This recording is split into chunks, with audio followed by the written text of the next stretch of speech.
Hey, what's up, everybody? This is Charles Sabanson, and welcome you guys to another episode of the DREAMERSPRO show, where we cover everything from sports, hot topics, classic debates, entertainment, and we give you guys the first perspective on things and how we see them. So let's get straight into this video. I'm a little bit under the weather, so just bear with me here. So as you guys know, the San Antonio Spurs lost Game 4 of the NBA Finals after blowing a 29-point lead, putting themselves in a 3-1 deficit going into Game 5 in San Antonio, where they face potential elimination. And at the end of that game, everyone reacted to it. We spoke about De'Aaron Fox. We spoke about Victor Wembayama. We spoke about the head coach. We spoke about the head coach for the Spurs, Mitch Robinson. So everyone is kind of weighed in on it. But there's a particular segment of NBA fans that I've been paying close attention to, and those are LeBron fans. Because LeBron fans have been in the corner kind of. So LeBron fans have like a thing that they have certain things that they're trying to pull off here. One thing is that they hope that Victor loses because, well, that can kind of, stop him from this being on the GOAT trajectory. So you have that there. But I've kind of got at them like, but if he loses, that's his legacy because he lost in the finals, something that LeBron did. So that should work for him. So you have that aspect there. Then you have some of them that want the Knicks to lose, like Nick Wright, who we're going to get to momentarily here, because then he's also put out the idea of LeBron James going to go join the Knicks. So if they lose, he can go join them and then be like, oh, LeBron is the reason why they won. Like you have all of that going on there as well. So anyway, I came across a video of Nick Wright on his podcast where he was talking about the San Antonio Spurs, but more specifically, Victor Wembanyama. And he was saying that Victor Wembanyama should be the main person that should take the blame for the collapse of Game 4 of the NBA Finals. Take a look at this footage here. Aaron Fox screwed up. He had some bad turnovers. The layup was bad. Obviously, he is the veteran leader, the highest paid guy on the team, and should have been better. But he is a supporting actor in the collapse. The main character of the San Antonio Spurs collapse is the only guy it can be. The guy who's supposed to be the best player in the world. And in the second half of that game, after trash talking and what the kids would call aura farming and letting everyone know how in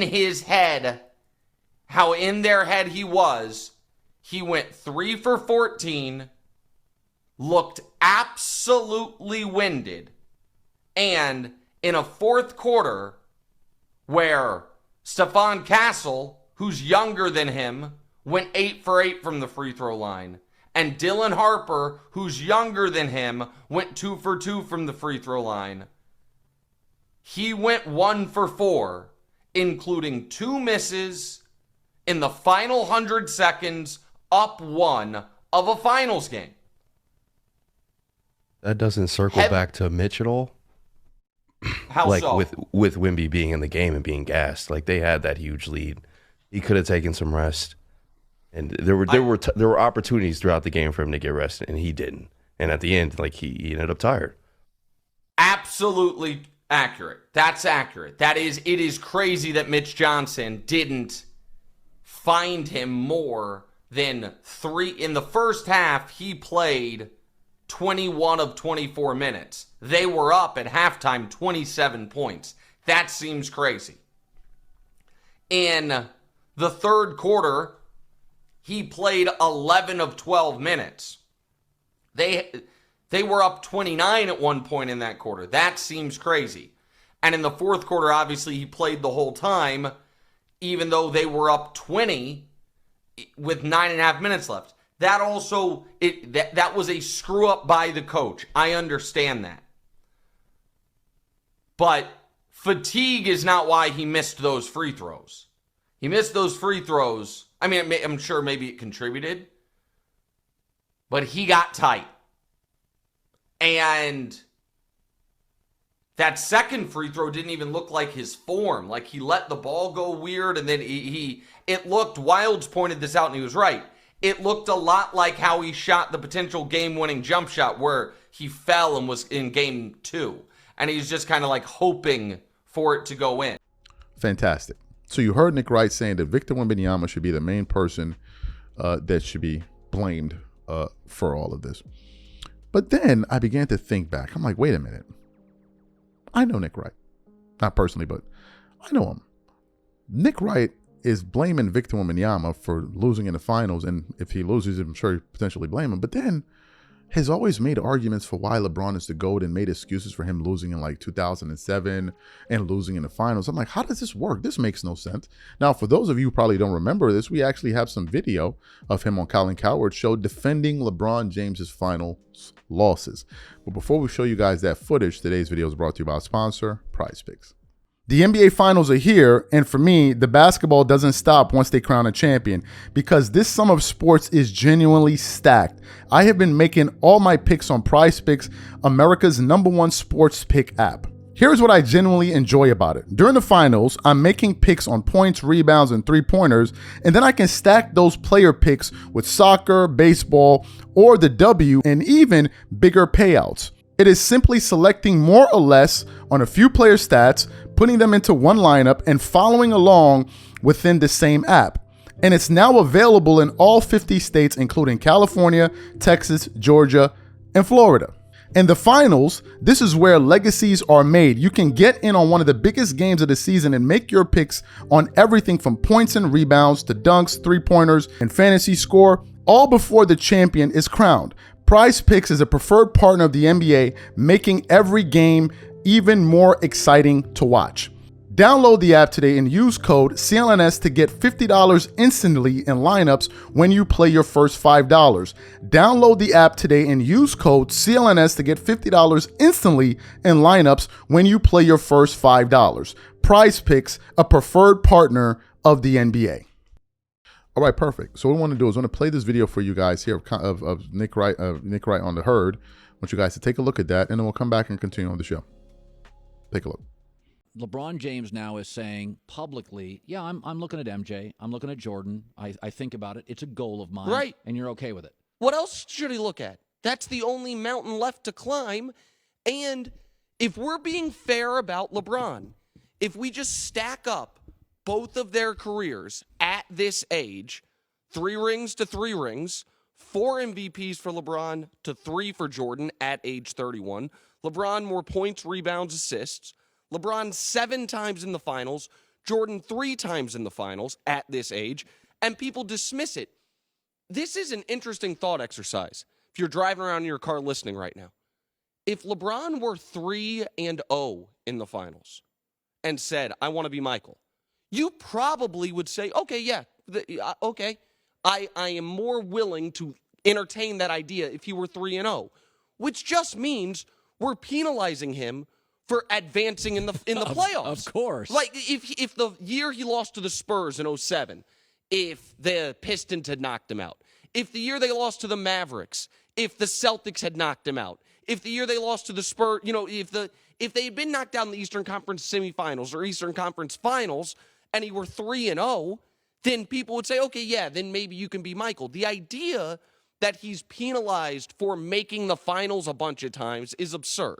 So if LeBron finishes his career with, call it 5 rings and 11 appearances, you want to make the argument that that's better than 6 rings and 6 appearances? You certainly can make it. I mean, Magic Johnson, I don't know what's more impressive about Magic, that he won it 5 times or that he got there 9 times. Michael was favored in every finals. LeBron's been an underdog in 5 of 6. And I hear people say, well, the East is so weak, the East is so weak. It is now a decade that LeBron's dominated the East. That's right. And it's not so much, I understand the Western Conference is the stronger conference, but the reason we think the East is a foregone conclusion is because of LeBron.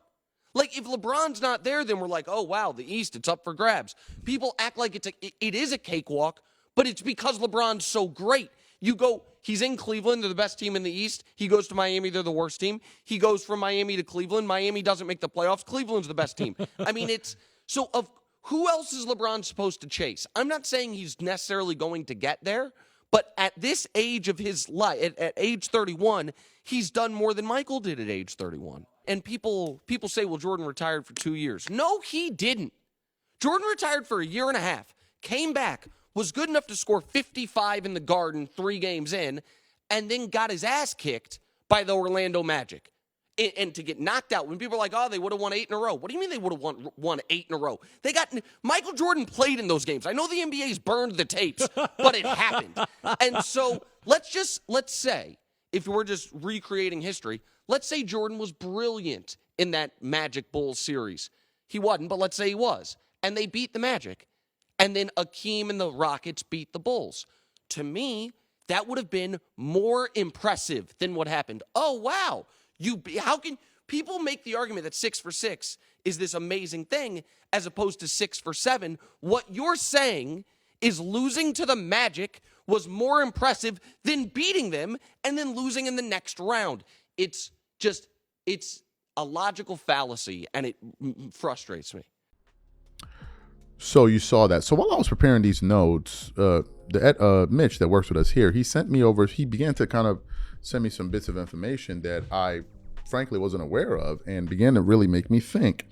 And he pointed out some things to me in our group chat that made me say, wait a minute here, there's another angle to this.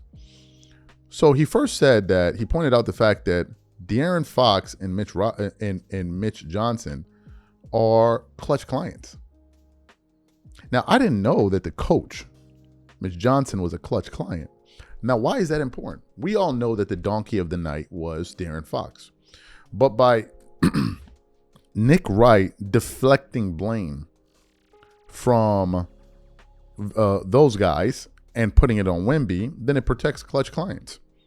And for those of you who don't know, Nick Wright is represented by Clutch Sports. So he would essentially be doing a solid for the agency that represents him.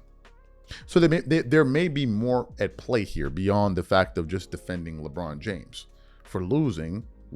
Attacking Victor Wembayama for losing while defending LeBron James for losing as well. And in Nick Wright's mind and LeBron fans' minds, that doesn't work against him. But in the case of Victor, it works against him, which is why the fan base as a whole is just a bunch of court gestures. It's a bunch of clowns, right? But then the aspect of De'Aaron Fox, who we all know was making one boneheaded play after the other, of not putting the majority of the blame on him and the coach, and then you think about the Clutch Sports ties, well, that makes a lot of sense. That makes a lot of sense, and it really makes you think like, damn, this is a lot deeper than many of us realize that it is. It's a lot deeper. Now, of course, Nick Wright would, I'm not going to do that. I'm not, never do that. Oh, don't do that. I would never say that. I don't know.